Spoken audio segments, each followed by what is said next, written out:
Contra 3: The Alien Wars is another great addition to the Contra series. Being a next-gen Contra game for Super Nintendo, there are new features that they've added in the game, which some are good, others not so much. Right away, the graphics and the sound effects are superb for Super Nintendo, with great sounding weapons, great looking environments, and a kick-ass rock soundtrack.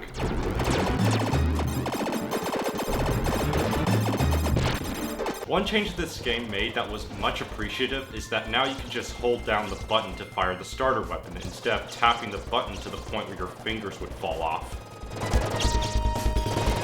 They bring some of the power-ups from the first game with changes added to it and new power-ups that are introduced, with the best being the homing missiles, which is in some ways more useful than the spread gun as they fire towards the nearest target. You now have the ability to hold two different power-ups and can switch them at any time, making it very useful for different combat situations. The only minor problem I have is that during hectic battles, it can be a little tricky to switch between the power-ups. You also have a separate power-up called the Helio Bomb that acts as a nuclear explosion that clears out the enemies within a range. This is a very useful power-up if you're in a tight spot and have to clear out the enemies quickly. They also added cool set-piece moments where you're hanging off a propeller of a machine or riding on motorcycles dodging gunfire.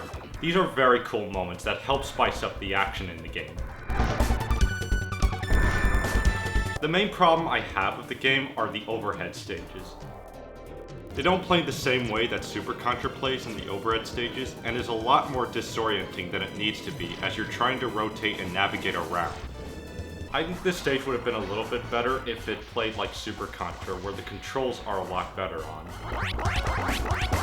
Also, instead of 8 stages like the previous ones, there are 6. Now, it would have been nice to add just a little bit more.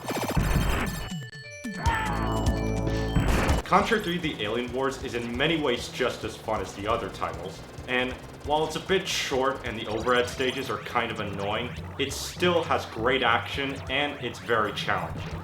I give this game an 8 out of 10. Stay tuned for the next video where I will talk about Contra Force. Now, being an NES title, I would assume this game to be just on par with the other NES titles. So, I'm very much looking forward to this one.